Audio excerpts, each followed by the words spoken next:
Hello po, kamusta po kayo lahat? Gusto ko lang i-share sa inyo kung ano gagawin ko sa aking overripe na banana. Simple lang po ang gagawin ko. Ano lang po ang available na ingredients dyan.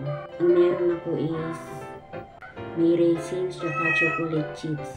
Bali, ang pinabili ko lang kanina, brown sugar at saka evap milk. Ito ang una natin gagawin. Babalatan muna yung saging. I-check ko kung alin dito okay. Sayang. Kasi itapon.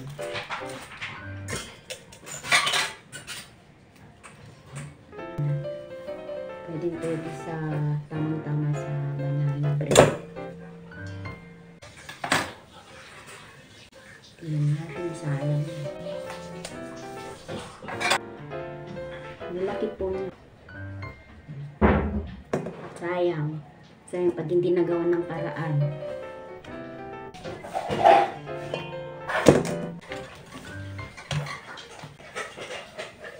Ganyan lang siya. Mag-check kung okay pa. Parang tunay na chef, no? Tsampa-tsampa lang po ito.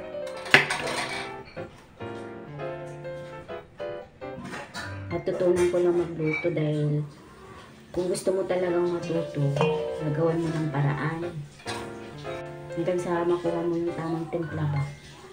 Kaya mas marami yung tansyahan lang na natutunan ko. Next, imamash natin yung ito. Durug-durugin ko yan. Ayan, imamash lang yan hanggang madurog-durog. Yung kanina na. Dapat kanina ko pa ito ginawa. Pero mas inayos ko yung halaman ko sa labas dahil tinumba na naman aking alaga. Kulit ng mga alaga ko eh.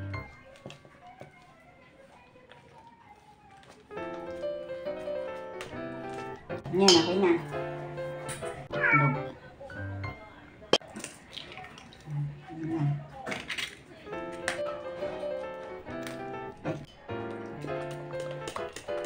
Kung nakukulangan po ko sa itlog, kaya dagdagan pa ng isa. Muna natin yung mga yung mga liquid ingredients bago yung dry ingredients. O, diba? Parang alam. Natin kung ano, to. Bali, first time kong mag-bake ng banana bread. Napapanood ko lang sa YouTube. 4 cup na mantika. Kahit anong mantika. Pwede. Tak-tak, sayang. 360 ml na gatas na malabnaw. Next, syempre, may panghalo tayo. Sunod na natin yung mga dry ingredients. Okay.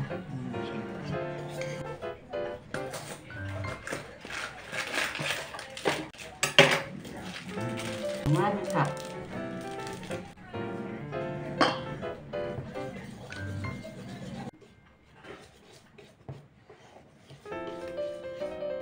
Ilan na kayo smile para masarap daw. Pero pag nakasimangot ka, naku, huwag kang magluto. Sigurado. Kahit gaano kasamang timpla ang gagawin mo, pangit lasa yan. Kasi bitter ka mo. Sabi.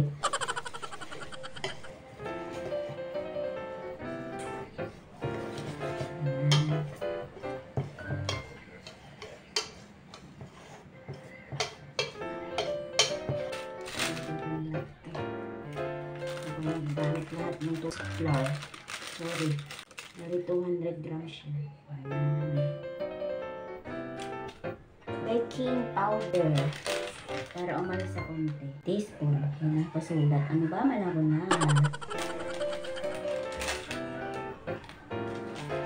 Then next. Siyempre halo-halo.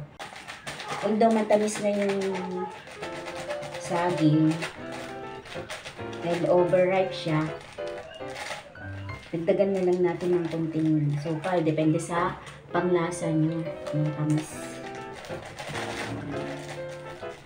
Pag kayo po ang nagluto. For me, gagamitin ko 1/4 cup. 1/4 cup. Mali. Sa 200 grams na all-purpose flour, gagamitin ko na 1, 2, balik. Dagan pa. Sana maging masarap ito. Lagyan pa natin pala ng asin, 1 teaspoon. 1 teaspoon of salt. Half teaspoon lang pala to. Kunti lang to. Pambalanse ng lasa. Ang lalaki. Lalagyan na lahat to. Mura lang naman to. Mga 10 piso. Tingnan natin. Hindi pwedeng masyadong matamis sa atin. Mahirap mag-diet. Madaling tumaba pero mahirap magpapayat. Mahirap mag-diet.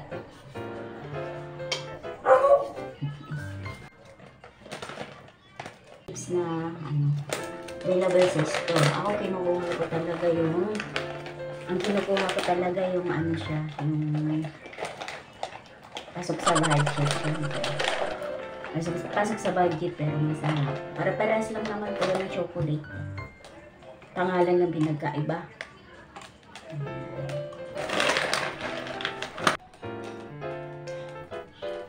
Ha? No, nakaamoy ka na naman. Bawal sa'yo to, may chocolate. Nilagay na natin mamaya dito. Lagyan natin ng toppings ng chocolate chips. Maganda ba? Pagkain lang naman.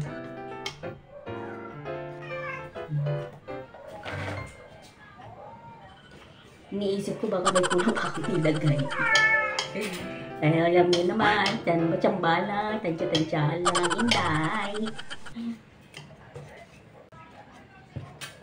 Pag ako kasi nagluluto, ini-enjoy ko lang. Hindi ko masyadong, basta tikman ko lang, okay na sa amin yung lasa.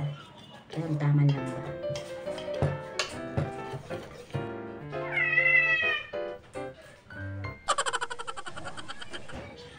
Dito, hindi mo pwedeng kainin to. Dito na naman po yung makulit kong alahang. Baba. Preheat muna natin yung oven. Ito yung hassle sa mali. Kailangan tungtungan para sa saksakan. Naku po. Yan po, may nakikialam. Ay, alis dyan. Ano, ikaw mag-preheat? Baba. Ang sus. On natin. Diyan lang. Halika na, naka-preheat na yan. Lagyan na natin. I-brush natin to ng butter. Kailangan pa rin butter. Dumikit. Sabi ko sa inyo, kung ano available sa kusina nyo, pwede nyo gamitin.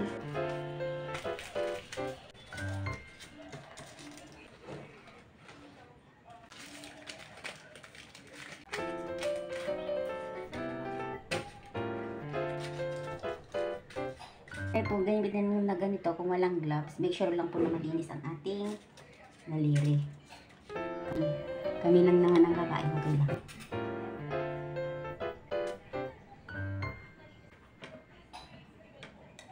Ito, last na lagay na. Subukan ko muna dito sa muffin cake. Ay, muffin size. Tapos yung iba, dun sa malaking pan. Para mabilis magluto kasi gabi na. Diyos, may pasok pa bukas. Chips sa ibabaw. Ayan. Nang ma-preheat yung oven, isa lang na natin. Oops. Kumusta kaya ang kuryente natin pagkatapos nito? Pero okay lang yan, minsanan lang naman. Kasi masayang yung saba. Okay. I-set na natin ng 15 minutes. 15 minutes. Oh, mamaya balikan ho natin yan. Update ko kayo kung luto ba sa 15 minutes na yan. Tansyahan lang po tayo dito. Huwag niyo po akong i-bash, ha? Madali po tayo. Gagabihan tayo. Dito po na siya lulutuin. Papahiran lang natin ito ng margarine.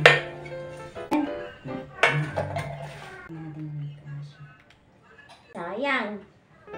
Ayan. Tapos, lahat ng ginamit dito para isang hugasan.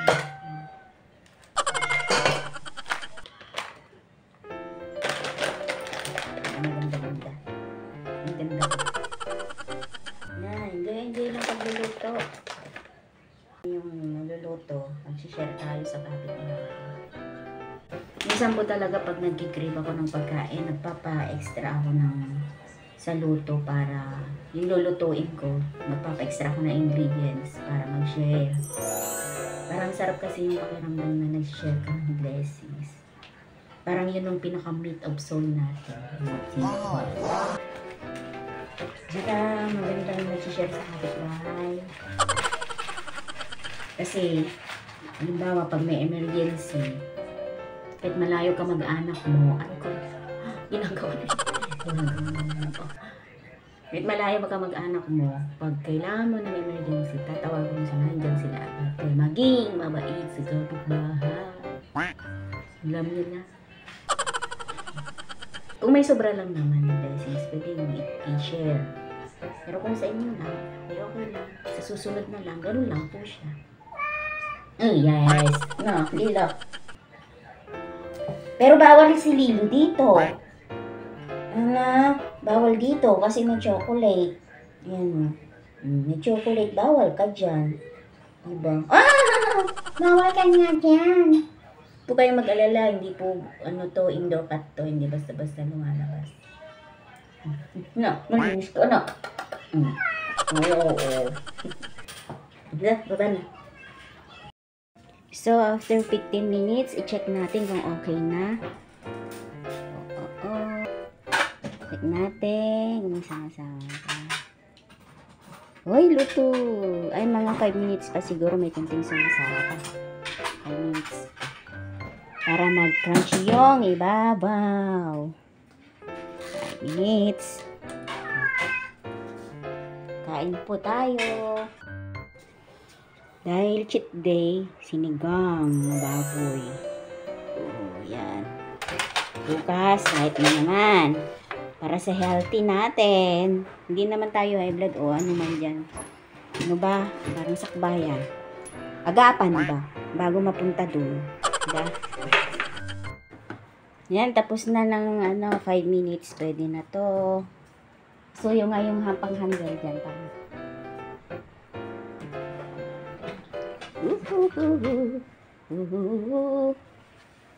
Hi!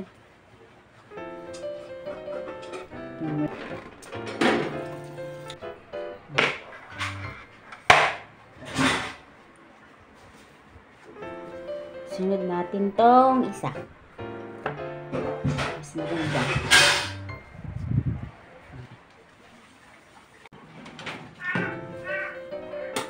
Siguro ito mga 20 minutes. Luto na yan. Taste time. Hindi siya masyadong malsa. Siguro kulang to sa baking soda. Pero lambot niya. Bango.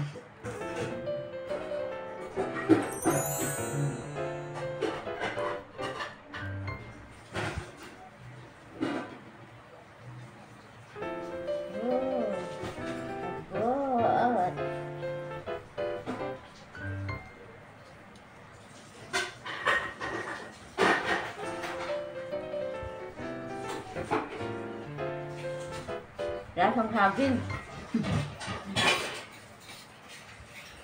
Bubuo pa siyang saging. Pero tama lang po yung mais mo. Kaya sa akin. Pero.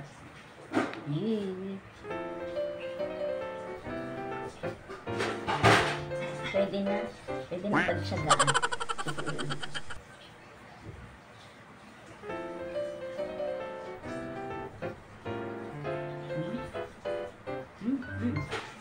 Init. Ngayon, luto yung isa. Ngayon may umingi. Bawal naman to sa kanya. Pero mas masarap ito pag dinamihan ko ng haring. Mga 4 cups siguro. Pwede. Tsaka yung ginamit na saba ay saging parang saging na saba ng prito. Siguro mas maganda yung isa yung yung talagang ginagamit nila. Dahil nasayangan tayo doon sa saba na yun, ginawa ng paraan. Diba? Alis na pakinabangan. Hindi siya sayang. Sarap naman. Ang sarap. Kaya hindi ka pwede, Lilo.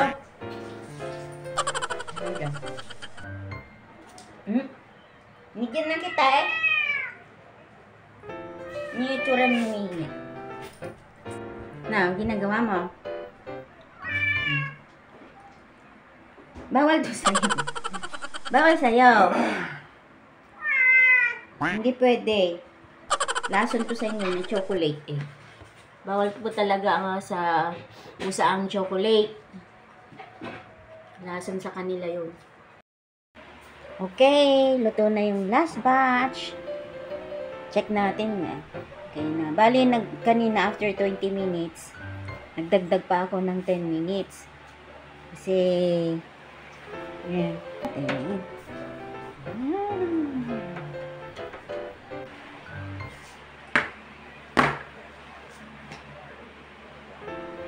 Ano nga rin toothpick. Check po natin kung okay na. 10 minutes pa para luto na. Sure na. Yan yun na. Tansyahan. Kailangan sa uli. 10 minutes ulit. Hindi na siya mainit. Sunod na lang siguro mo siya sa kapitbahay. Kasi hindi pa masyadong perfect. Kasi yung issue. Yung lasa. Practice lang. Pag sa susunod, nakuha na ko na yung tamang timpla. Wish ko lang. Pero ngayon yan.